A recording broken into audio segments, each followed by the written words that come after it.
السلام عليكم ورحمة الله وبركاته. الحمد لله نحمده ونستعينه ونستغفره ونعوذ بالله من شرور أنفسنا ومن سيئات أعمالنا. أشهد أن لا إله إلا الله وحده لا شريك له وأشهد أن محمدا عبده ورسوله صلى الله عليه وعلى آله وصحبه وسلم. رب اشرح لي صدري ويسر لي أمري واحلل عقدة من لساني يفقهوا قولي. اللهم صل على محمد وعلى آل محمد كما صليت على إبراهيم وعلى آل إبراهيم إنك حميد مجيد. اللهم بارك على محمد وعلى آل محمد كما باركت على إبراهيم وعلى آل إبراهيم إنك حميد مجيد. أما بعد، فأعوذ بالله السميع العليم من الشيطان الرجيم من همزه ونفخه ونفثه. بسم الله الرحمن الرحيم. ووضع الكتاب فترى المجرمين مشفقين مما فيه ويقولون يا ويلتنا ما لهذا الكتاب لا يغادر صغيرة ولا كبيرة إلا أحصاها ووجدوا ما عملوا حاضرا ولا يظلم ربك أحدا. وقال عز من قائل سبحانه وتعالى: وأشرقت الأرض بنور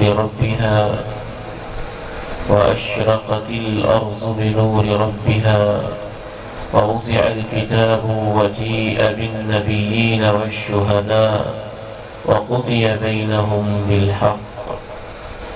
وقال عز من قائل سبحانه وتعالى: وجاء ربك والملك صفا صفا وجيء يومئذ بجهنم يومئذ يتذكر الإنسان وأنى له الذكرى يقول يا ليتني قدمت لحياتي فيومئذ لا يعذب عذابه أحد ولا يوثق وثاقه أحد.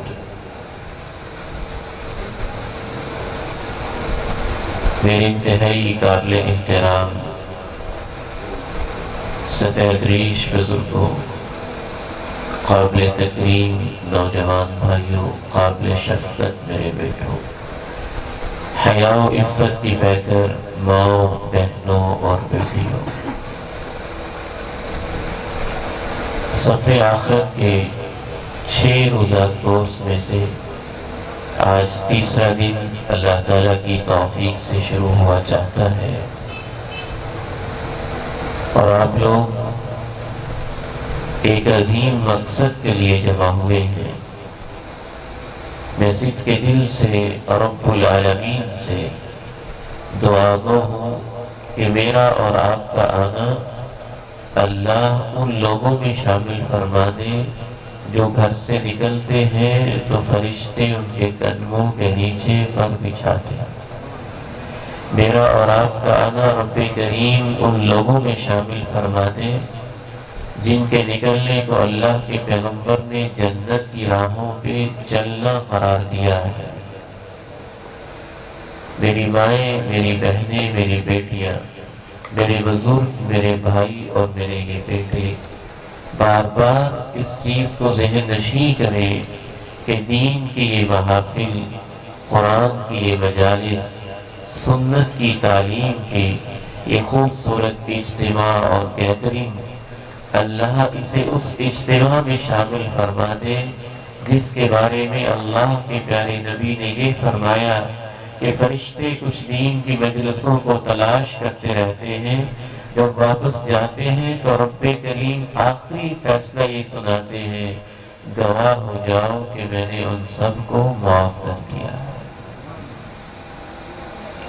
مجھے آپ کا دل چاہیے اور مجھے آپ کی سماعتیں چاہیے، اور مجھے آپ کی کامل توجہ چاہیے، اور یہ آپ ہی کی خاطر چاہیے، صرف اس لیے چاہیے کہ اللہ رب العالمین کا یہ فیصلہ ہے کہ جب تک کوئی دل و جان سے بیٹھتا نہیں ہے اس کے لیے ہدایت کے دروازے کشادہ نہیں ہوتے۔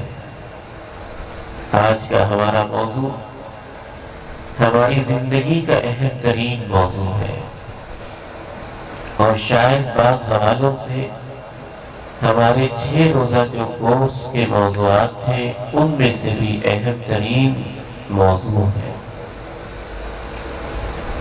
حساب اور پیشی۔ اللہ کے سامنے میری اور آپ کی پیشی، میری اور آپ کی حاضری اور زندگی کا حساب۔ کل ہم یہاں تک پہنچے تھے کہ قیامت کا دن جب شروع ہوگا، پہلی دفعہ جب پھونک ماری جائے گی تو سب کے سب لوگ گھبرا جائیں گے، دوسری دفعہ جب پھونک ماری جائے گی تو سب کے سب بے ہوش ہو جائیں گے اور آہستہ آہستہ ان پہ موت طاری ہو جائے گی، اور تیسری دفعہ جب سور میں پھونکا جائے گا ثم نفخ فیہ اخری فاذا ہم قیام ینظرون، تو جتنے لوگ مرے ہوئے تھے سب کے سب میدان محشر میں جمع ہونے کے لیے کھڑے ہو جائیں گے۔ آج اسی بات کو ہم آگے بڑھائیں گے۔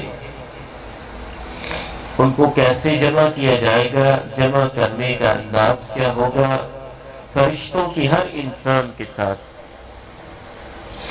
ذمہ داریاں لگی ہوں گی، ڈیوٹیز متعین ہوں گی۔ وَجَاءَتْ كُلُّ نَفْسٍ مَعَهَا سَائِقٌ وَشَهِيدٌ لَقَدْ كُنْتَ فِي غَفْلَةٍ مِّنْ هَٰذَا فَكَشَفْنَا عَنْكَ غِطَاءَكَ فَبَصَرُكَ الْيَوْمَ حَدِيدٌ۔ ایک فرشتہ پیچھے سے اس کو چلانے والا، ایک اس کے ساتھ گواہی دینے والا، لوگوں کو میدان محشر میں لانے کے انداز مختلف ہوں گے۔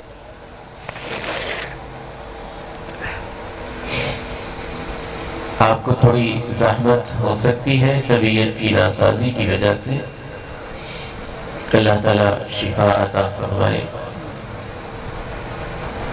جو ہی تیسری دفعہ سور میں پھونکا جائے گا، ایک نیا جہاں، ایک نیا ماحول، ایک نئی زندگی، ایک نیا سما، نئے ضابطے، نیا ڈسپلن، نئی زمین، نیا آسمان، نئے اصول، نئے پیرامیٹرز، نئی کلاسیفیکیشن اور نئی درجہ بندیاں ہوں گی، سب کچھ تبدیل ہو جائے گا۔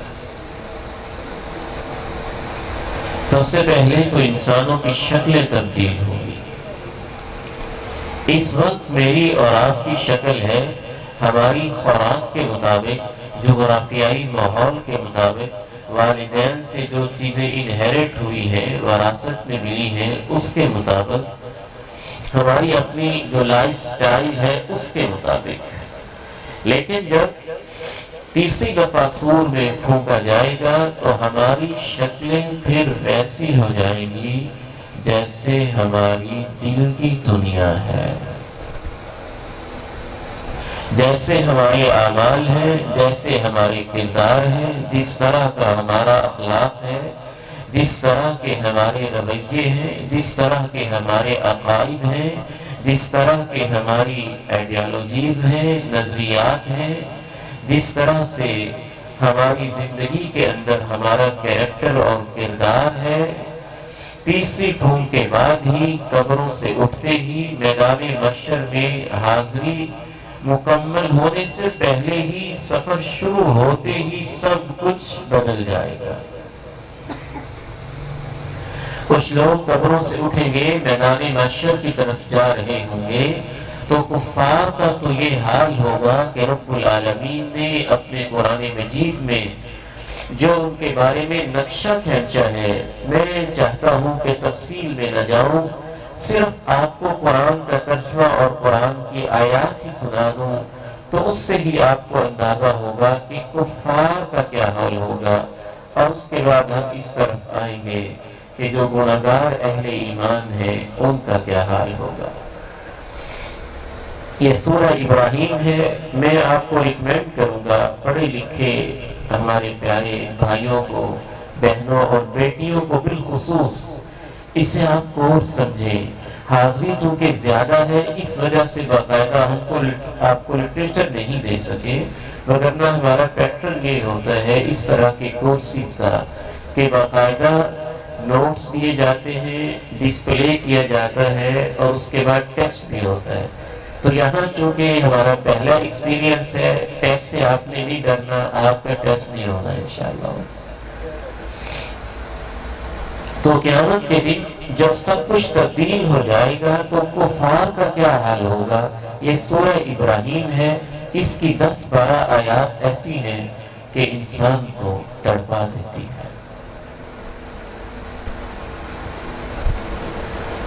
اعوذ باللہ من الشیطان الرجیم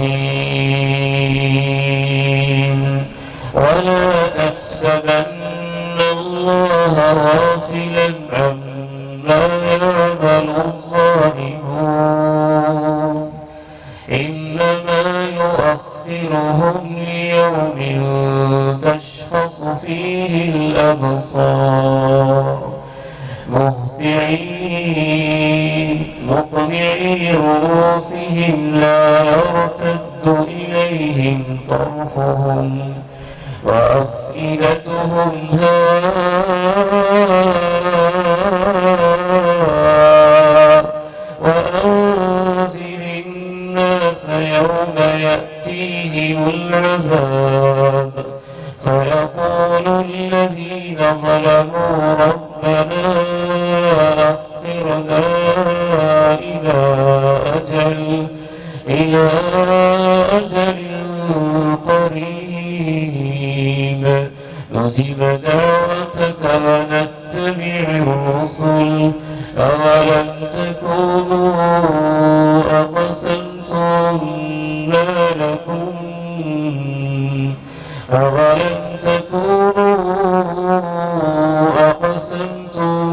من قبل ما لكم من زوال۔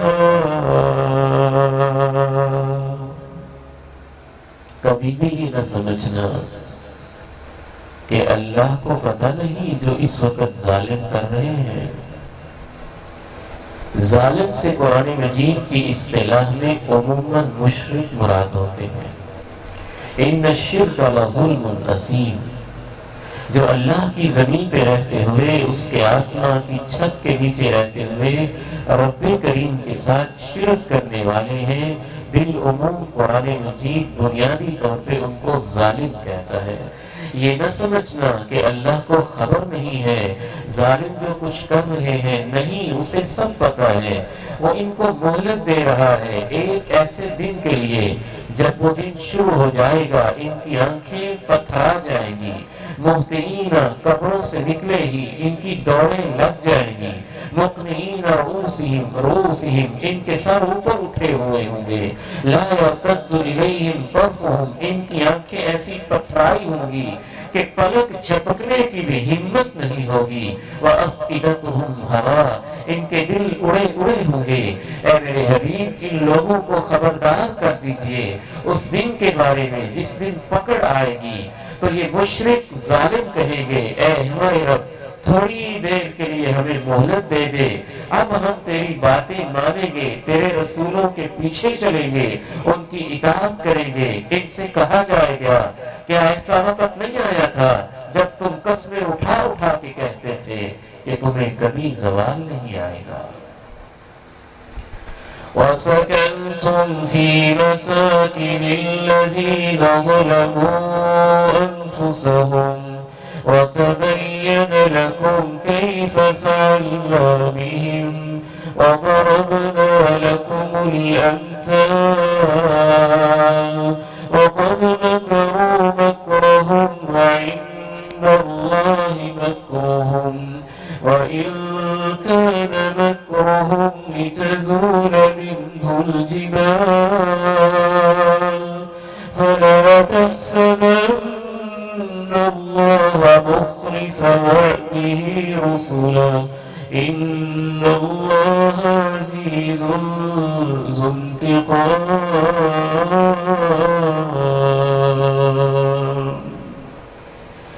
تم نے ان لوگوں کی رہائشوں میں رہائش بھی اختیار کی جو تم سے پہلے کافر اور ظالم تھے، وہ تباہ و برباد بھی ہو گئے تھے، تمہیں پتہ بھی چل گیا تھا ان لوگوں کا انجام کیا ہوا۔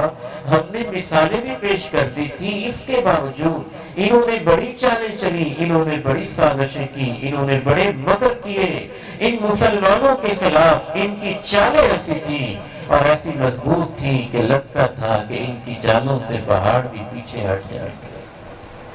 یہ 100 سال کی منصوبہ بندیاں، یہ 50 سال کی پلاننگ، یہ 2 صدیوں کی تدبیریں اور چالیں، یہ جاسوسی کے پورے نیٹ ورک اور یہ دجالی تہذیب کے سارے کلچر، ان کو ذرا ذہن میں لائیں، پھر قیامت کا منظر ذہن میں لائیں، پھر اللہ جو ان سے کہہ رہے اس کو ذہن میں لائیں۔ کبھی نہ سمجھنا کہ اللہ نے جو اپنے رسولوں سے وعدے کیے ہیں وہ پورے نہیں ہوں گے۔ اللہ اپنے وعدے پورے کرنے پہ غالب ہے اور اپنے منکروں سے بدلہ لینے والا ہے۔ کب؟ یوم تبدل الارض غیر الارض والسماوات وبرزوا للہ الواحد القہار وترى المجرمین یومئذ مقرنین فی الأصفاد سرابیلهم من قطران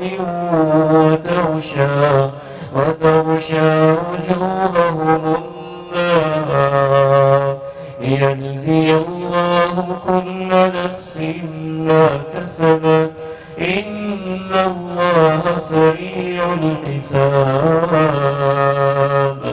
هذا بلاغ للناس ولينذروا به وليعلموا أنما هو إله واحد وليذكر أولو الألباب۔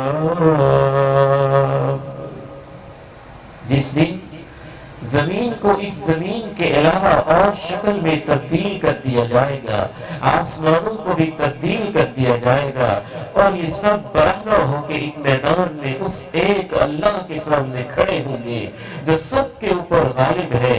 اس دن تم مجرموں کو دیکھو گے، ان کو بیڑیوں میں اکٹھے باندھ کے جکڑا ہوا ہوگا۔ سرابیلهم من قطران، ان کا لباس کارکول کا، گندک کا، لوک کا بنا ہوا ہوگا۔ وَتَغْشَى وُجُوهَهُمُ النَّارُ، ان کے چہروں پہ آگ چھائی ہوگی تاکہ اللہ ہر انسان کو وہ بدلہ دے جو وہ کہتا رہا۔ اللہ بہت جلدی حساب لینے والا ہے۔ یہ پیغام ہے سب لوگوں کے لیے تاکہ یہ ہوشیار ہو جائیں، تاکہ ان کو پتہ چل جائے کہ وہ اللہ ایک ہے، اور تاکہ عقل مند اس سے نصیحت حاصل کر لیں۔ کل میرے نوجوان بیٹوں نے کہا تھا کہ قرآن مجید آپ نے نہیں سنایا، آج قرآن ہی سنانا ہے آپ کو۔ قرآن میں ہے اتنا کچھ کہ بعض دفعہ لگتا ہے میں نے تو کچھ کہنے کی ضرورت ہی نہیں، بس قرآن پڑھتے جائیں، ترجمہ سنتے جائیں، قرآن سنتے جائیں، ترجمہ سنتے جائیں۔ آخرت قرآن مجید کا بنیادی موضوع ہے۔ میں بد نصیبی محسوس کرتا ہوں اس معاشرے کی کہ ہمارا منبر و محراب ان موضوعات سے خالی ہو گیا۔ ہمارے خطیب اور ہمارے وائز، ہمارے جلسے، ہماری کانفرنسز، ہماری محافل، ہماری مجلسیں ان موضوعات کے اوپر زیادہ سر کھپانے لگے جو سیکنڈری قسم کے، ثانوی قسم کے موضوعات ہیں اور امت کو تقسیم کرنے والے ہیں، اور ان موضوعات کو بھول گئے جو قرآن کے موضوعات ہیں۔ یہ تو کفار کا حال ہوگا۔ دوسری آیات سے خلاصہ سمجھا جائے تو یوں لگتا ہے قبروں سے اٹھتے ہی دوڑیں لگی ہوں گی، سر اٹھے ہوں گے، آنکھیں پتھرائی ہوں گی، گردنوں میں توق ہوں گے، لباس ان کا گندک کا، تارکول کا ہوگا، خارش کی وجہ سے سخت تکلیف میں ہوں گے، چہرے ان کے ایسے سیاہ جیسے اندھیری رات کے ٹکڑے ان کے چہروں پہ چڑھائے ہوئے ہوں گے، آنکھیں ان کی بالکل نیلی ہوں گی، پیچھے سے فرشتے ان کو دھکا دیتے ہوں گے، یعرف المجرمون بسیماہم فیؤخذ بالنواصی والاقدام، بعض اتنے بڑے مجرم ہوں گے، ان کی پیشانی ان کے چہروں پہ علامتیں ایسی ہوں گی، فرشتے پہچان جائیں گے کتنا بڑا مجرم ہے، ان کو پکڑ کے ایسے باندھیں گے کہ پیشانی کے بال کو یوں کھینچ کے اور پیشانی والے حصے کو کھینچ کے پاؤں کے ساتھ لا کے ان کو ایک گٹھلی بنا کے باندھ دیں گے۔ یہ تو کافروں کا حال ہے۔ ایک اور آیت میں اللہ نے یہ بتایا ہے کہ ان میں سے جو چلتے ہوں گے ان کا یہ حال ہوگا کہ اللہ ان کے سر نیچے کر دے گا اور ان کے پاؤں اوپر اٹھے ہوں گے۔ پوچھنے والے نے پوچھا وہ کیسے چلیں گے؟ بتانے والے نے کیا خوبصورت بتایا، جو اللہ دو ٹانگوں پہ چلا سکتا ہے وہ قیامت کے دن سر کے بل بھی چلائے گا۔ ایک اور آیت میں بتایا عمین و بکمن و صما، آنکھوں سے اندھے ہوں گے، کانوں سے بہرے ہوں گے اور زبان سے گونگے ہوں گے، کیونکہ وہ حق کو سنتے نہیں تھے، حق کو دیکھتے نہیں تھے، اپنی آنکھوں سے سب کچھ دیکھتے تھے، حق نہیں دیکھتے تھے، حقیقت نہیں دیکھتے تھے، وہ الٹی سوچتے تھے، ان کو الٹا چلا دیا جائے گا۔ اس کے بعد دوسری قسم کے لوگ ہوں گے، اہل ایمان، مسلمان، 21ویں صدی کے لوگ، 20ویں صدی کے لوگ، میرے اور آپ جیسے خطا کار لوگ، میری اور آپ کی خطائیں اللہ معاف فرما دے، ہمیں بخش دے، ہمارے اوپر معافی کا قلم پھیر دے، ہماری اس مجلس کی برکت ہی سے اللہ ہمیں معاف فرما دے۔ لیکن وہ اہل ایمان جنہوں نے خطائیں کی ہوں گی، حساب سے پہلے ہی وہ بدلے کا دن شروع ہو گیا ہے، ان کو بدلہ ملنا شروع ہو جائے گا۔ وہ شخص جو سود کھاتا ہے وہ قبر سے اٹھے گا، اٹھتے ہی باولا اور پاگل ہو کے اٹھے گا۔ الذین یأکلون الربا لا یقومون الا کما یقوم الذی یتخبطہ الشیطان من المس، وہ شخص جو زبان کا دوغلا ہے، ادھر جاتا ہے ادھر کی بات، ادھر جاتا ہے ادھر کی بات، میاں کو اپنی بیوی سے، بیوی کو اس کے شوہر سے، بھائی کو بھائی سے، بہن کو بہن سے، باپ کو بیٹوں سے، بیٹوں کو باپ سے جدا کرتا ہے، اس کی زبان آگ لگاتی رہتی ہے، قبروں سے اٹھتے ہی اس کے منہ میں آگ کی زبان لگا دی جائے گی۔ وہ لمبی زبان 2 میل تک اس کو پھیلا دیا جائے گا۔ وہ شخص جو یتیم کا مال کھاتا ہے، قبر سے اٹھتے ہی میدان محشر میں جیسے ہی بدلے کا دن شروع ہوگا، اس شخص کے ساتھ رب کریم کی طرف سے یہ معاملہ کیا جائے گا کہ جیسے ہی وہ قبر سے اٹھے گا اس کے پیٹ کو آگ سے بھر دیا جائے گا۔ وہ شخص جو کسی کی زمین پہ ناجائز قبضہ کرتا ہے، کسی کے پلاٹ پہ ناجائز قبضہ کرتا ہے، آپ کیا جانیں جس غریب نے 2.5 مرلے زمین پوری زندگی کی محنت کے ساتھ دعائیں کر کر کے جمع پونجی کر کے بنائی ہے، اور آپ نے اپنے ایک مربے کے ساتھ اس کو شامل کرنا معمولی مسئلہ سمجھا ہے، اس کی راتیں کیسے گزرتی ہیں اور اس کی جمع پونجی کیسے تباہ ہوتی ہے اور وہ بددعائیں کیسے دیتا ہے، اس ظالم کی زمین کے شوق کو پورا کرنے کے لیے 7 زمینوں کو گلے کا توق بنا کے اس کے گلے میں پہنا دیا جائے۔ وہ مالدار جو زکوٰۃ نہیں دیتا ہے، زکوٰۃ کی بھی 2 قسمیں ہیں، جانوروں میں بھی زکوٰۃ ہوتی ہے، اونٹوں میں بھی زکوٰۃ ہوتی ہے، گائیوں میں زکوٰۃ ہوتی ہے، بکریوں میں زکوٰۃ ہوتی ہے، بھیڑوں میں زکوٰۃ ہوتی ہے، ان کی خاص اللہ کے پیارے نبی علیہ السلام نے نصاب مقرر کر دیا ہے۔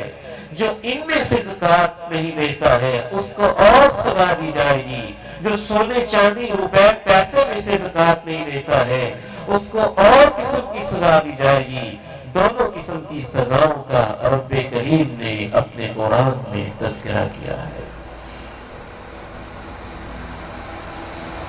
وہ لوگ جو ہمارے دیے ہوئے فضل میں بخل کرتے ہیں، وہ یہ نہ سمجھے کہ ان کا جمع کیا ہوا خزانہ ان کے لیے بہتر ہے، بہتر نہیں ہے، کیا ہوگا؟ سَيُطَوَّقُونَ مَا بَخِلُوا بِهِ يَوْمَ الْقِيَامَةِ، ان کے بخل سے جمع کیا ہوا مال ان کو گلے کا طوق بنا کے پہنایا جائے گا۔ اللہ کے پیارے نبی نے وضاحت کی کیسے طوق بنایا جائے گا۔ آپ نے صحیح مسلم میں ارشاد فرمایا کہ اس کے سارے خزانے کو، بخل ہوتا ہے، کنجوسی کا مطلب ہوتا ہے زکوٰۃ کا حق ادا نہ کرنا، غریبوں کا حق بھی کھا جانا، زکوٰۃ کا حساب نہ کرنا، دینے کی فکر نہ کرنا۔ آپ نے ارشاد فرمایا کہ ایک سیاہ قسم کا گنجا سانپ ہوگا جس کی پیشانی کے اوپر 2 نقطے لگے ہوں گے، اس کے گلے سے لپٹ جائے گا، وہ آگے بھاگے گا، یہ اس کے پیچھے پیچھے ہوگا، یہ جان چھڑائے گا، یہ سانپ اس کے پیچھے ہوگا۔ کس نے فرمایا؟ الصادق المصدوق نے، اللہ کے پیارے نبی نے، رحمت دو جہاں نے۔ آپ انسانوں کو یہ نہیں ہو سکتا کہ ہم دھوکے میں رکھیں، جہاں جہاں آپ نے جو جو بتایا وہ سنانا ہمارا فرض بنتا ہے، کوئی خوش ہو یا ناراض ہو، جیسے جیسے آپ نے بتایا وہ ہم آپ کو بتائیں گے نہیں تو آپ دھوکے میں رہ جائیں گے۔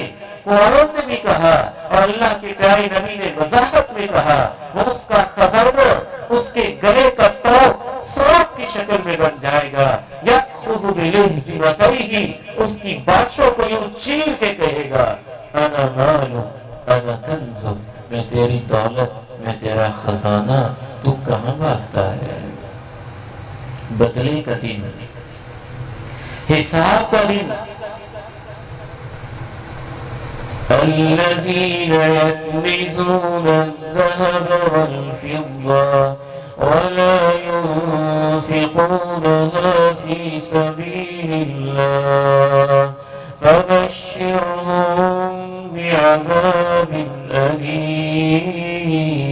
أليم يوم يحمى عليها في نار جهنم فتكوى بها جباههم وجنوبهم وظهورهم هذا ما كنزتم لأنفسكم فذوقوا ما كنتم تكنزون۔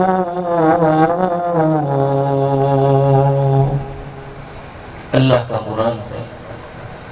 جو لوگ سونا اور چاندی جمع کرتے رہتے ہیں، اللہ کی راہ میں خرچ نہیں کرتے ہیں، یعنی حساب نہیں کرتے ہیں، زکوٰۃ نہیں دیتے ہیں، جو 2.5% بنتی ہے سال کے بعد بنتی ہے اور سال میں 1 دفعہ بنتی ہے، وہ بھی نہیں دیتے ہیں۔ اللہ کے قرآن کا انداز دیکھیے، یہ جو ایسے خزانے جمع کرنے والے ہیں ان کو مبارک ہو، ان کو مبارک ہو۔ اللہ نے کہا ان کو مبارک ہو، مذاق ہے نا، طنز ہے، تانا ہے ایسے بخیل آدمی کے لیے۔ اللہ نے کہا تیرے خزانے تجھے مبارک ہوں، ایک ایسا دن آئے گا یہ تیرے لیے دردناک عذاب بن جائے گا۔ اس دن جس دن ان کو جہنم کی آگ میں ڈالا جائے گا، سونے اور چاندی کو وہاں گرم کیا جائے گا، گرم کر کے پھر ان کے باقاعدہ سکے بنائے جائیں گے، تھال بنائے جائیں گے، کچھ پلیٹیں بنائی جائیں گی، کچھ سکے بنائے جائیں گے، مختلف قسم کے اس کے سائز بنائے جائیں گے، جتنا وہ خزانہ تھا اس طرح کے سائز بنا کے فَتُقْوَى بِهَا جِبَاهُهُمْ، تیری پیشانی کے اوپر وہ گرم گرم سکوں کے ذریعے جہنم کی آگ میں تپا کے داغ لگایا جائے گا، وَجُنُوبُهُمْ، تیرے پہلوؤں پہ بھی داغ لگایا جائے گا، وَظُهُورُهُمْ، تیری کمر کے اوپر بھی داغ لگایا جائے گا، اور کہا جائے گا ذُوقُوا مَا كُنتُمْ تَكْنِزُونَ، یہ تیرا خزانہ ہے، مزے چکھو نا اس کے۔ مختلف انداز ہوں گے۔ تیسری قسم کے لوگ جو نیک لوگ ہیں، متقی ہیں، پرہیزگار ہیں، نیکیاں کرنے والے ہیں، ان کے اپنے انداز ہوں گے اور بڑے ہی نرالے اور بڑے خوبصورت انداز ہوں گے۔ سب سے خوبصورت ایک انداز ان متقین کا، پرہیزگاروں کا، جو احادیث مبارکہ میں بہت خوبصورتی کے ساتھ بیان ہوا ہے، وہ ایسا خوبصورت انداز ہے کہ دل عش عش کا اٹھتا ہے۔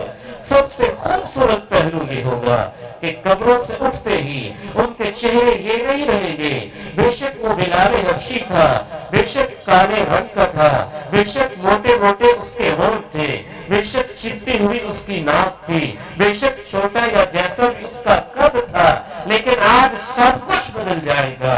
قبروں سے اٹھتے ہی بلال حبشی، کالے گورے کوئی بھی قسم کا شخص، لیکن کردار اگر اس کا اچھا ہے تو اس کے چہرے پہ نور کی کرنیں ہوگی۔ کتنا نور ہوگا؟ نورهم يسعى بين أيديهم وبأيمانهم نورهم يسعى بين أيديهم وبأيمانهم نور کی کرنیں پھوٹ پھوٹ کے ان کے آگے آگے بھی روشنی پھیلا رہی ہوں گی، دائیں طرف بھی روشنی پھیلا رہی ہوں۔ یہاں روشنی ہوگی اعمال کے حساب سے۔ سب کچھ بدل چکا ہے، سورج بے نور ہو چکا ہے، چاند بہنا چکا ہے، ستارے جھٹ چکے ہیں، آسمان بدل چکا ہے، زمین بدل چکی ہے، ضابطے بدل چکے ہیں، ذاتیں ختم ہو گئی ہیں، برادریاں ختم ہو گئی ہیں، زمین چٹگل میدان ہے، لباس بھی اتر چکے ہیں، جیسے ماں کے پیٹ سے پیدا ہوئے تھے سب ننگے اور برہنہ ہیں، اللہ کی عدالت میں ہے۔ ماں جی نے پوچھا اللہ کے پیارے نبی سے، مرد بھی ننگے عورتیں بھی ننگی، اے اللہ کے نبی میدان محشر میں شرم و حیا کی پیکر عائشہ صدیقہ طاہرہ مطہرہ رضی اللہ تعالی عنہا و ارضاہا، شرم و حیا کی پیکر ماں نے پوچھا، تب تو ایک دوسرے کی طرف دیکھتے ہوں گے۔ اللہ کے پیارے نبی نے فرمایا عائشہ دوسروں کی طرف دیکھنا تو کجا، ان کو تو اپنا آپ دیکھنے کی بھی ہمت نہیں ہوگی۔ آنکھیں پٹی ہوئی، دل اڑے ہوئے، میدان محشر کا ماحول دیکھنے کی سوچ بھی کسے آئے گی؟ پسینے میں ڈوبے ہوئے شرابور، سب کچھ بدل گیا ہے، یہ آخری دن ہے۔ اس کائنات کے اوپر، اس زمین کے اوپر اس کو بدل کے ایک نئے انداز میں اللہ کا نظام عدل قائم ہوگا، انصاف کی عدالت لگے گی۔ یہ اس دنیا کا آخری دن ہوگا، یہاں اللہ بتائیں گے کہ اچھا انجام کن کا ہے اور برا انجام کن کا ہے۔ بالخصوص فجر کی نماز پڑھنے والے اور عشاء کی نماز پڑھنے والے اور مسجد میں آ کے پڑھنے والے، باجماعت پڑھنے والے، آپ نے ارشاد فرمایا بشر المشائین فی الظلم الی المساجد بالنور التام یوم القیامہ، جو اندھیروں کے اوقات میں مسجدوں کی طرف چل کے آتے ہیں، مبارک ہو ان کو، اللہ ان کو کامل نور عطا فرمائے گا، کامل نور۔ جب تھوڑا سا نور بھی باہر نکل رہا ہوگا، جب تھوڑی سی روشنی بھی دائیں طرف پھیل رہی ہوگی تو کامل نور کتنا ہوگا، کامل روشنی کتنی ہوگی۔ اللہ ان کو یہ اجر دے گا۔ ایک ایسا منظر ہوگا، کچھ لوگ ایسے ہوں گے باقاعدہ سب کچھ بدل گیا ہے، سب طور اطوار ہی بدل گئے ہیں۔ کچھ لوگ ایسے ہوں گے جن کو اللہ تعالیٰ بٹھانے کے لیے بھی نور کے ممبر بنوائے گا، جن کو پہنانے کے لیے نور کے کپڑے بنوائے گا، اور جن کے سر کے اوپر نور ہی کے تاج بھی ہوں گے، اور جن کے چہرے میں نور ہوں گے، وہ نورانی مخلوق ہوں گے۔ میدان محشر میں جب وہ بیٹھے ہوں گے نور کے ممبروں پہ، اونچی جگہوں پہ، نور کے ممبروں پہ، کپڑے بھی نور کے، جسم بھی نور کا، دل بھی نور کا، ممبر بھی نور کے، یغبطہم الانبیاء والشہداء، نور جیسا نبی، ابراہیم جیسا نبی بھی دیکھ کے کہے گا اللہ یہ تیرے کتنے عظیم بندے ہیں۔ اللہ کے پیارے نبی نے ارشاد فرمایا یہ نہیں کہ ان کا مقام نبیوں سے اونچا ہوگا، وہ نبیوں ہی کے امتی ہوں گے اور نبی خوش ہو رہے ہوں گے۔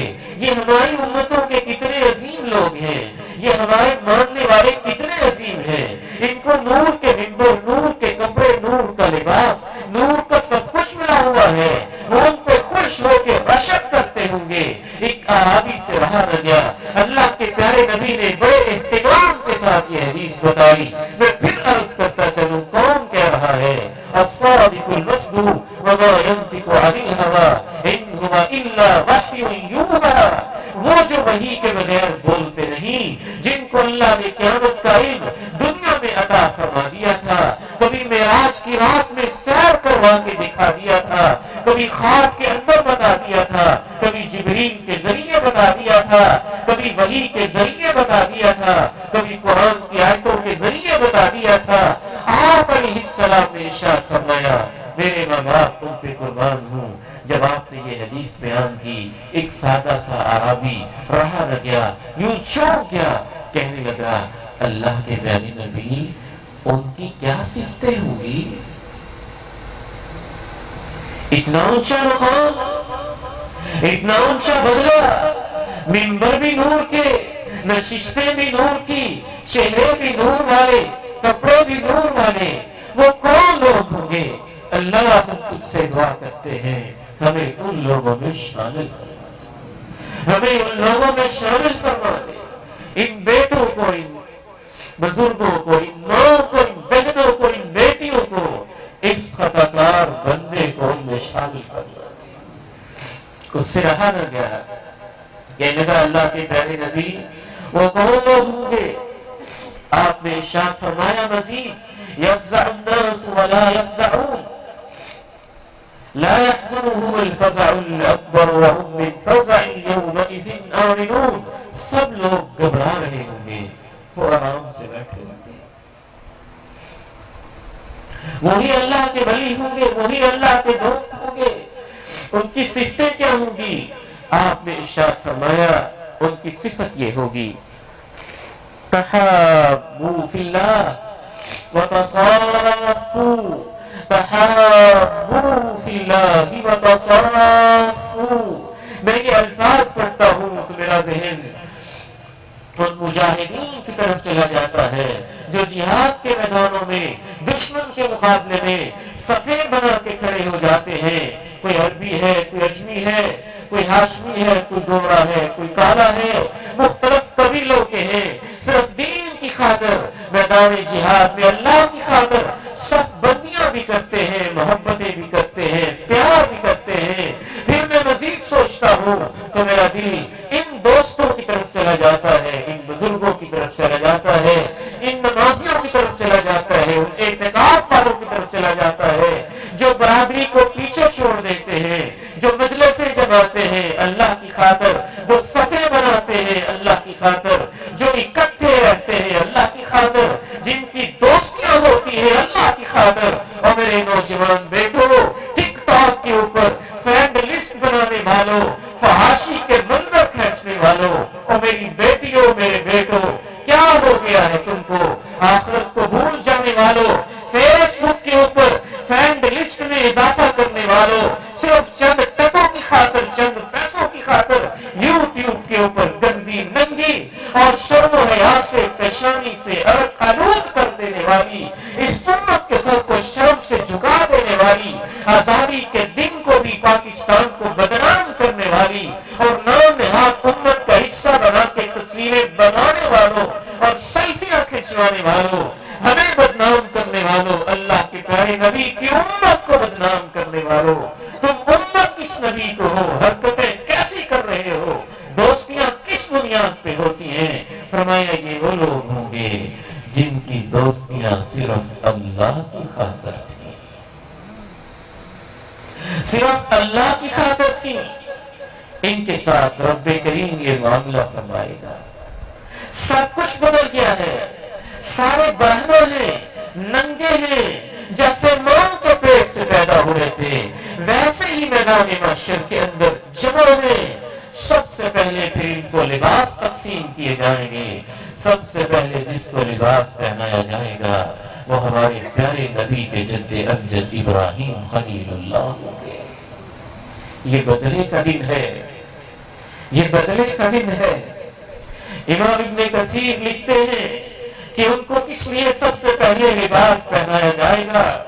یہ نہ سمجھیے ہمارے نبی سے افضل ہوں گے، ہمارے نبی سے افضل کوئی نہیں ہوگا، لیکن اس کی خاص وجہ ہوگی۔ امام ابن کثیر کہتے ہیں جب ان کو نمرود میں آگ میں پھینکا تھا ان کے لباس کو اتار دیا گیا تھا، تو سب سے پہلے میدان محشر میں ان کو لباس پہنایا جائے گا۔ اول من یکسا ابراہیم، اس کے بعد جیسے جیسے کسی کے پاس نیکیاں ہوں گی، آپ بیٹھے ہیں نا، میں بیٹھا ہوں، میں نے وہ لباس پہنا جو میری جیب اجازت دیتی تھی، آپ نے وہ لباس پہنا جو آپ کی جیب اجازت دیتی تھی۔ جو زیادہ مالدار ہیں وہ ایسا لباس پہنتے ہیں کہ اپنی ایک بیٹی کو لہنگا پہنانے کے لیے 2-2 لاکھ، 1-1 ملین، 10-10 لاکھ ڈالر لگا دیتے ہیں۔ دولت کی ریٹ پیل میں ہوتے ہیں، وہ بھی ننگے ہوں گے، غریب بھی ننگا ہوگا، امیر بھی ننگا ہوگا، سارے بڑے ہوں گے، آدم کے بیٹے، حوا کی بیٹیاں، سارے ہی بے لباس ہوں گے۔ یہ صحیح بخاری میں الصادق المصدوق نے ارشاد فرمایا، پھر ان کو لباس پہنایا جائے گا۔ جیسے جیسے کسی کے پاس نیکیاں ہیں ویسے قیمتی لباس پہنایا جائے گا۔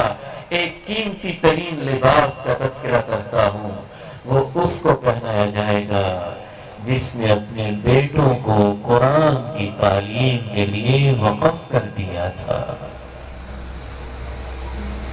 یہ میں نہیں کہتا، ان کو غریب سمجھنے والوں، مدارس کو جہالت کی فیکٹریاں کہنے والوں، قرآن کی تعلیم کے فیصلہ کرنے والے لوگوں کو یہ کہنے والوں کہ تم نے بچوں کا وقت ضائع کر دیا۔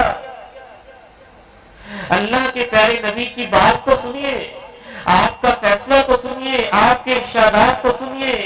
آپ علیہ الصلوۃ والسلام ارشاد فرماتے ہیں، آپ ارشاد فرماتے ہیں، جس دن ماں بیٹے سے، بیٹا ماں سے، بھائی بھائی سے، خاوند بیوی سے، بیوی خاوند سے، سب بھاگتے ہوں گے۔ ایک عجیب منظر ہوگا، ایک آدمی قبر سے اٹھے گا، اس کے پاس ایک آدمی آ کے کہے گا اتعرفنی، تو مجھے پہچانتا ہے؟ وہ آگے گزر جائے گا، وہ پھر اسے پکڑ کے کہے گا اور تو مجھے پہچانتا ہے؟ تو مجھے جانتا نہیں۔ وہ توجہ نہیں دے گا، وہ پھر کہے گا تو مجھے جانتا ہے؟ وہ کہے گا تو کون ہے؟ وہ جواب دے گا میں اللہ کا قرآن ہوں، اللہ کا قرآن ہوں۔ اللہ کی قسم ہے، ماں باپ بھی اتنی وفا نہیں کریں گے جتنی وفائیں اللہ کا قرآن کرے گا۔ جتنی یہ وفائیں کرے گا کوئی وفا نہیں کرے گا، بشرطے کہ اس کو خلوص سے پڑھا ہو، اللہ کے لیے پڑھا ہو، دین کے لیے پڑھا ہو، اس پہ عمل بھی کیا ہو، اس کو اپنی زندگی کا حصہ بنایا ہو۔ وہ کہے گا میں قرآن ہوں، میں قرآن ہوں، پھر وہ اس کو اللہ کے پاس لے جائے گا، سفارش کرے گا۔ طویل حدیث ہے، میں خلاصہ عرض کرتا ہوں، رب کریم حافظ قرآن کی، قرآن کے عالم کی، قرآن کا ترجمہ پڑھنے والے کی، قرآن کے ساتھ محبت کرنے والے کی تو شان ہی اور ہے۔ یہ شان اس کے والدین کو دی جائے گی کہ اللہ اس کے والدین کو بھی جنت کا، کرامت کا ایک تاج سر پہ پہنائیں گے اور اس کے جسم پہ جنت کی پوشاک پہنائیں گے۔ اتنی قیمتی کہ سورج بھی شرما جائے، اور اتنی قیمتی کہ دنیا والے اس کی قیمت نہ چکا سکے۔ آگے چلتے ہیں، یہ 3 قسم کے لوگ ہوں گے۔ اب یہاں 3 قسم کے لوگ ہیں، کچھ کافر ہیں، کچھ مسلمان گنہگار ہیں، اور کچھ اور ہی قسم کے لوگ المتقین، اولیاء اللہ، نیکیاں کرنے والے ہیں۔ لیکن یہ تینوں ہی پریشان ہیں، ایک لحاظ سے پریشان ہیں۔ جو برے لوگ ہیں وہ سزاؤں کی وجہ سے پریشان ہیں، وہ کافر ہیں، وہ توبوں کی وجہ سے پریشان ہیں۔ ان کی آنکھیں پھٹی ہوئی، پسینے میں ڈوبے ہوئے، پسینہ بھی اتنا، موسم بھی ہر کسی کا ویسے ہوگا جیسے اس کا کردار ہوگا۔ آج بھی موسم مختلف ہے نا، بے شک اگست کا مہینہ ہے، جو مالدار ہے وہ اے سی لگا کے بیٹھا ہے، اس کے کمرے میں ٹمپریچر 15، 16، 17، 18 پہ پہنچا ہوا ہے۔ جو مزدور انسان ہے اس کے لیے ٹمپریچر 30، 40 پہ پہنچا ہوا ہے، وہ 2 من کی بوری اٹھا کے پسینے میں شرابور اور ڈوبا ہوا ہے۔ قیامت کے دن بھی موسم اپنے اپنے ہی ہوں گے، جیسے جیسے کسی کا کردار ویسے ویسے ہی اس کو موسم ملے گا۔ وہ سارے پریشان، پسینے کے اندر ڈوبے ہوئے، اور ادھر سے یہ جنتی بھی پریشان، یہ نیک لوگ بھی پریشان۔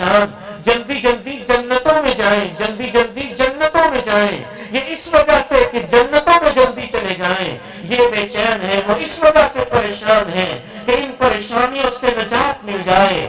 آدم سے لے کے قیامت کے آخری انسان تک یہ آپس میں جمع ہو کے سوچیں گے، اللہ سے کہتے ہیں حساب تو شروع ہو جائے۔ 50,000 سال کا دن ہے نا، 50,000 سال کا دن ہے نا۔ گھبرائے ہوئے ہیں، مل جل کے کہتے ہیں چلے اللہ سے کہتے ہیں حساب تو شروع ہو جائے۔ اب اللہ کے پاس جانے کی جرأت اور ہمت کس کو ہو، یہ یارہ کس کو ہو؟ اللہ کے نبیوں کے پاس جاتے ہیں۔ جناب آدم کے پاس گئے، جواب مل گیا۔ انہوں نے کہا جناب نوح کے پاس جاؤ، جواب مل گیا۔ انہوں نے کہا ابراہیم کے پاس جاؤ، جواب مل گیا۔ انہوں نے کہا جناب موسیٰ کے پاس جاؤ، جواب مل گیا۔ انہوں نے کہا جناب عیسیٰ کے پاس جاؤ، جواب مل گیا۔ یہاں پہ میں آپ کو روک کے پوچھنا چاہتا ہوں، تم یہ سمجھتے ہو، تم یہ کہتے ہو کہ فلاں شخص، یہ بھی صرف کسی کا دل دکھانے کے لیے نہیں، حقیقت کو سمجھانے کے لیے آخرت کو سمجھو، اللہ کی عظمت کو سمجھو، اللہ کی شان کو سمجھو، اللہ کے مقام کو سمجھو، اللہ کے جلال کو سمجھو، اللہ کے جبروت کو سمجھو، اللہ کی کبریائی کو سمجھو، اللہ کی بڑائی کو سمجھو۔ جناب آدم سے جنت میں خطا ہوئی، پوری دنیا گزر گئی، ہزاروں سال گزر گئے، وہ اس وقت بھی ڈر رہے ہوں گے، اللہ کے سامنے جانے کی ہمت نہیں۔ نفسی نفسی نفسی، میری تو اپنی جان چھوٹ جائے یہی کافی ہے، مجھے اپنی فکر، مجھے اپنی فکر۔ آج اللہ بڑے ناراض ہیں، جاؤ نوح کے پاس چلے جاؤ۔ جناب نوح کہتے ہیں مجھے اپنی فکر، مجھے اپنی فکر، میں ایک بد دعا کر بیٹھا تھا، اللہ کے سامنے جاتے ہوئے ڈر لگتا ہے، اللہ بڑے ناراض ہیں، تم ابراہیم کے پاس چلے جاؤ۔ وہ ابراہیم جس نے اپنے بیٹے کی گردن پہ چھری چلا دی تھی، وہ بھی اللہ کے سامنے آنے سے ڈرے سہتے ہوئے، نفسی نفسی نفسی، مجھے اپنی فکر ہے۔ تم موسیٰ کے پاس چلے جاؤ، جناب موسیٰ جن سے اللہ نے کوہ طور پہ باتیں کی تھی، وہ بھی پریشانی میں، نفسی نفسی نفسی، مجھ سے قتل ہو گیا تھا، آج اللہ بڑے ناراض ہیں، میں نے مکہ مارا وہ مر گیا، آج اللہ ناراض ہے، کہیں ان کا حساب نہ شروع ہو جائے، میں نہیں جا سکتا، تم عیسیٰ کے پاس چلے جاؤ۔ جناب عیسیٰ نے کہا میں نہیں جا سکتا، تم دونوں جہانوں کے سردار کے پاس چلے جاؤ۔ کیا شان ہوگی امام الانبیاء کی، کیا شان ہوگی سید الانبیاء کی۔ یہ بھی تو ہو سکتا تھا کہ وہ فوراً ہی آپ کے پاس آ جاتے۔ اللہ بتانا چاہتے تھے آدم سے لے کے قیامت کے آخری انسان تک مجھے جتنا محمد سے پیار ہے اور کسی سے نہیں۔ اللہ بتانا چاہتے تھے اس امت کو، اللہ بتانا چاہتے تھے اس امت کو، اللہ بتانا چاہتے تھے آج کے نوجوان کو، اللہ بتانا چاہتے تھے آج کی ایک بیٹی کو۔ آپ کہتے ہیں ہمارے لیے اعزاز ہے، نبی کی امت میں سے ہونا جتنا بڑا اعزاز ہوتا ہے اتنی بڑی ذمہ داری بھی تو ہوتی ہے۔ اتنے بڑے نبی کی امت ہو کے تمہارے کرتوت کیا ہے؟ اتنے بڑے نبی کی امت کو اتنی بڑی نسبتیں رکھ کے ہماری حرکتیں کیا ہیں؟ یہ بھی تو سوچنے کا مقام ہے۔ باقی امتوں کے خلاف گواہی ان کے نبی دیں گے، اور جس شخص کے خلاف دونوں جہانوں کا سردار گواہی دے دے گا اس کا حشر کیا ہوگا؟ یہ بھی تو ہمیں سوچنا ہوگا۔ پھر یہ بھی سوچنے کا مقام ہے جہاں اللہ نے یہ منظر کھینچا ہے کہ آسمان و زمین اللہ کی مٹھی میں ہے، سب کو پتہ چل گیا ہے بادشاہت کس کی ہے، حساب شروع ہو گیا ہے۔ وہاں اللہ نے یہ کہا وَمَا قَدَرُ اللَّهَ حَقَّ قَدْرِهِ وَالْأَرْضُ جَمِيعًا قَبْضَتُهُ يَوْمَ الْقِيَامَةِ وَالسَّمَاوَاتُ مَطْوِيَّاتٌ بِيَمِينِهِ۔ انسانوں کو کیا ہو گیا؟ انہوں نے اللہ کا شان نہیں پہچانا ہے۔ تم کہتے ہو وہ فلاں بزرگ نے، وہ فلاں شخص نے، بس اس سے روحیں ساری ہی کھینچ لی اور ساری ہی بکھر گئی، اور اس نے اللہ سے کہا تو نے میرے اس فلاں کو کیسے پکڑ لیا؟ یہاں نبیوں کا کیا حال ہے؟ یہاں آپ اللہ کے کیا ساتھ کیا سلوک کر رہے ہیں؟ اللہ کی کیسی توہین کر رہے ہیں، اللہ کی شان کو کیسے گرا رہے ہیں. من ذا الذی یشفع عنده الا باذنہ، اللہ کی عظمت کی قسم اٹھا کے کہتا ہوں ہمیں کسی کو تکلیف نہیں دینا چاہتے، لیکن جب اللہ کے بارے میں ایسی باتیں ہوتی ہیں دل روتا ہے، سینہ پھٹتا ہے کہ لوگ اپنے اللہ کی شان نہیں پہچانتے. جناب آدم تو ڈر رہے، جناب نوح تو ڈر رہے، ابراہیم تو ڈر رہے، موسیٰ تو ڈر رہے، عیسیٰ تو ڈر رہے. نفسی نفسی نفسی نفسی، میری جان بچ جائے، میری جان بچ جائے، میری جان بچ جائے. الصادق المصدوق علیہ الصلوۃ والسلام کی باتوں کو مانے جیسے ماننے کا حق ہے. آپ نے ارشاد فرمایا انا سید ولد آدم، پوری کائنات کی اولاد کا سردار اللہ نے مجھے بنایا ہے. تعریف کا جھنڈا میرے ہاتھ میں ہوگا، انسانیت میرے قدموں پہ جمع ہوگی. اللہ کے پیارے نبی کے پاس آئیں گے اور آپ کے جانے کا انداز کیا ہوگا، وہاں سے بھی اللہ کی شان جھلکتی دکھائی دیتی ہے. آپ تشریف لے جائیں گے، انا لہا انا لہا، ہاں میں سفارش کرتا ہوں، میں سفارش کرتا ہوں، میں سفارش کرتا ہوں. آپ چلے چلیں گے فَأَخِرُّ سَاجِدًا بَيْنَ يَدَيِ الْعَرْشِ، آپ فرماتے ہیں میں عرش کے نیچے سجدے میں گر پڑوں گا،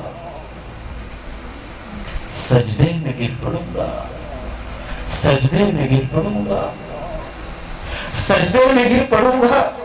یہ سجدے بڑی چیز ہے، سجدے بڑی چیز ہے، سجدے بڑی چیز ہے، سجدے بڑی چیز ہے. آپ بھی میدان محشر میں سجدے میں گر پڑیں گے.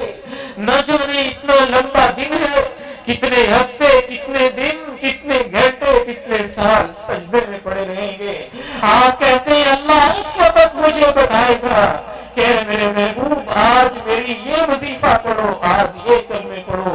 اس وقت میں نہیں جانتا، اس وقت اللہ مجھے بتائے گا آج میری ایسے تعریف کرو، آج میرے یہ کلمے پڑھو، آج یہ وظیفے پڑھو. میں سجدے میں گرا رہوں گا، وظیفے پڑھتا رہوں گا.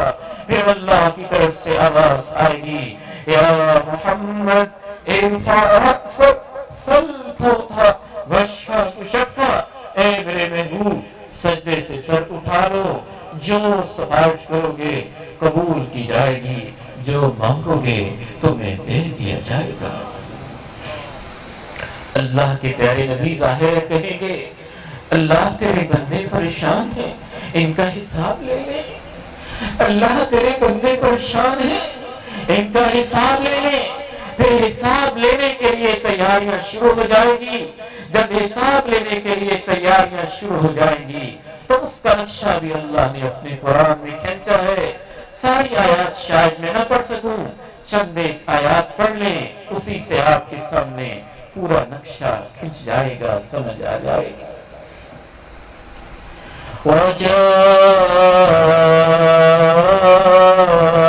ربك والملك صفا صفا وجيء يومئذ بجهنم يومئذ يتذكر الإنسان وأنى له الذكرى يقول يا ليتني قدمت لحياتي فيومئذ لا يعذب عذابه أحد ولا يوثق وثاقه أحد. صفیں بنا دی جائیں، ترتیب لگا دی جائے، سب انسانوں کو ایک خاص ڈسپلن میں، ایک خاص نظم میں بٹھا دیا جائے.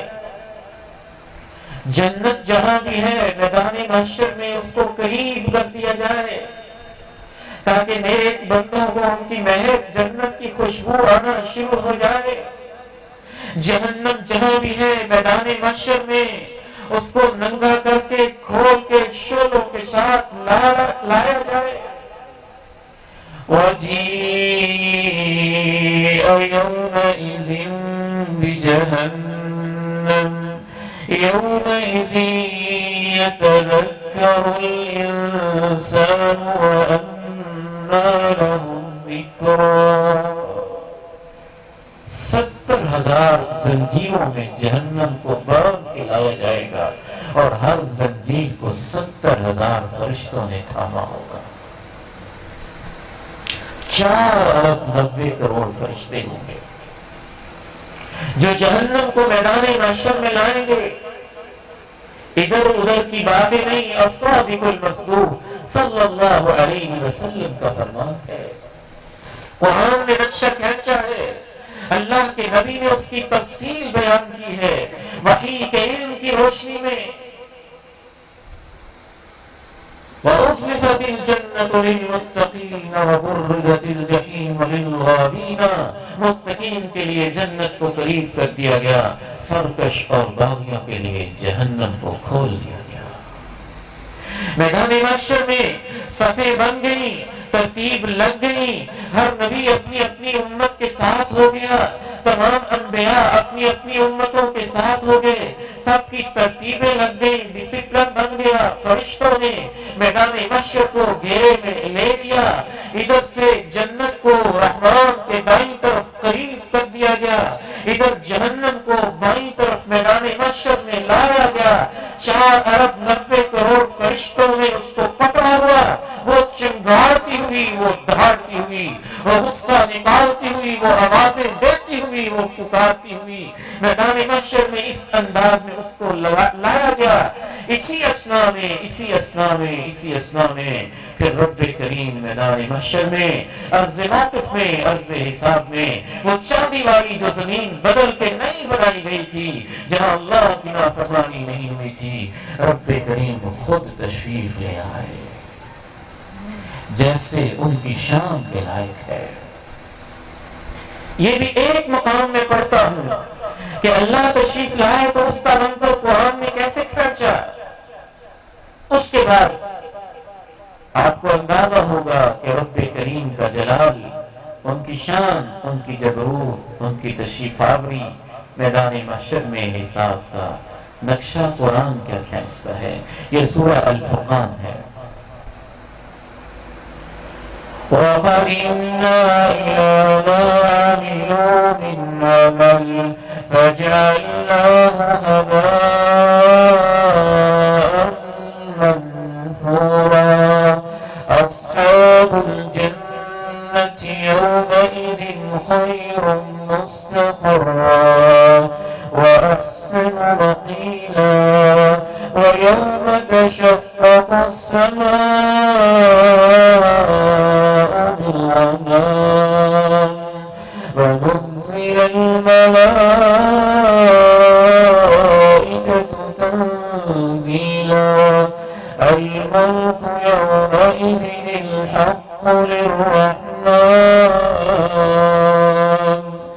الملك يومئذ الحق للرحمن. وكان يوما على الكافرين عسيرا. ويوم يعض الظالم على يديه يقول يا ليتني اتخذت مع الرسول سبيلا. کافروں کے جتنے اعمال تھے ان کو ہم نے ہواؤں میں اڑا دیا. جنت والوں کے کیا کہنے، ان کی آرام کا، ان کا قرار کیا ہی اچھا ہوگا. یاد رکھا کرو اس دن کو، جس دن آسمان پھٹ جائے گا. جب وہ پھٹے گا تو اس کے اندر سے ایک بادل نمودار ہوگا اور فرشتوں کو آہستہ آہستہ گروہ در گروہ، قطار در قطار، کثیر تعداد میں اتار دیا جائے گا. امام ابن کثیر اس آیت کی وضاحت میں لکھتے ہیں، پہلے آسمان، دوسرے آسمان، تیسرے، چوتھے، پانچویں، چھٹے، ساتویں، اور سارے کے سارے فرشتے نہ جانے کتنی تعداد میں تھے. جو پہلے سے فرشتے موجود تھے ان کے علاوہ عالم بالا کے فرشتے بھی میدان محشر میں اتر آئے. اس کے بعد وہ فرشتے جنہوں نے رحمان کے عرش کو اٹھایا ہوا ہے، جو اتنے بڑے لمبے اونچے شانوں والے ہیں کہ ان کے کانوں سے لے کے کندھوں تک کا فاصلہ اتنا لمبا ہے جتنا 500 سال میں پرندہ اڑانے بھرے تو فاصلہ طے کرتا ہے، اتنا ان کے کانوں سے کندھوں تک کا فاصلہ ہے۔ وہ کہہ رہے سبحانک ما اعظم شانک، اے اللہ تو پاک ہے، تیری شان کتنی عظیم ہے، تو پاک ہے، تیری شان کتنی عظیم ہے۔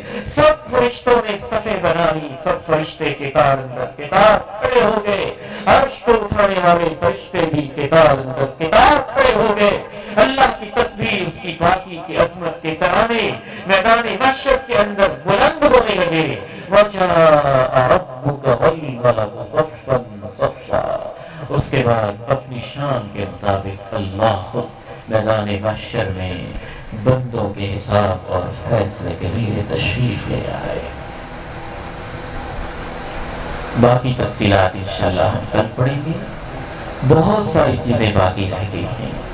حساب امتوں کا کیسے ہوگا، حساب نیکوں کا کیسے ہوگا، حساب کافروں کا ہوگا کہ نہیں، وہ کیسے ہوگا، حساب مجرمین کا کیسے ہوگا، پھر تول کیسے ہوگا، پھر پل صراط کی طرف جانے کا منظر کیسا ہوگا، پھر یہ سارے نقشے پل صراط اور میزان کے موضوع کے ساتھ انشاءاللہ میں آپ کے سامنے رکھوں گا۔ اللہ میرے اور آپ کے حساب کے معاملے میں ہمارے لیے آسانی فرما دے۔ جی، بعض احباب نے دعا کی درخواست کی ہے، میں بھی آپ سے دعا کی درخواست کرتا ہوں۔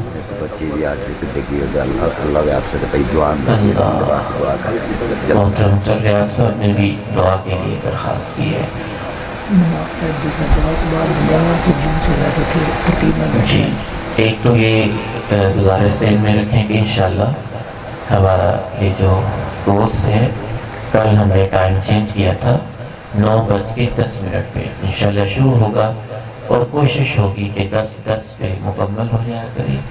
بعض کوئی اگر خاص بعض طویل موضوع ہوتا ہے تو چند منٹ کی آپ مجھے اجازت دے دیا کریں گے، ورنہ کوشش ہوگی انشاءاللہ 10:10 تک مکمل کیا جائے۔ ایک اور گزارش یہ ہے کہ ہمارے جو میزبان احباب ہیں، ان کو اللہ تعالیٰ بہت اجر دے، انہوں نے آپ کے لیے جوسیز کا انتظام کیا ہے، آپ دعا میں بھی شرکت کریں، ہمارے میزبان بھائیوں کی یہ ضیافت اور دعوت بھی قبول کریں۔ اور تیسری گزارش یہ ہے کہ ہمیں اپنی ماؤں بہنوں بیٹیوں کا خاص خیال رکھنا چاہیے۔ میں اپنی ماؤں بہنوں بیٹیوں سے گزارش کرتا ہوں کہ پہلے وہ تشریف لے جایا کریں، پہلے ہم ان کو موقع دیں، ہماری مائیں بہنیں بیٹیاں یہاں سے تشریف لے جائیں، تاکہ گیدرنگ روڈ کے اوپر بھی مکس نہ ہو۔ یہ بھی اللہ کے پیارے نبی کا حکم ہے، بلکہ آپ یہ بھی فرماتے خواتین سے کہ جب تم راستے میں چلو تو کنارے کنارے چلا کرو۔ تو مائیں بہنیں بیٹیاں کنارے کنارے، روڈ کے درمیان چلنے کے بجائے ایک کنارے پہ ہو کے شرم و حیا کے ساتھ اور دعا کرتے ہوئے عزت و احترام کے ساتھ اپنی ماں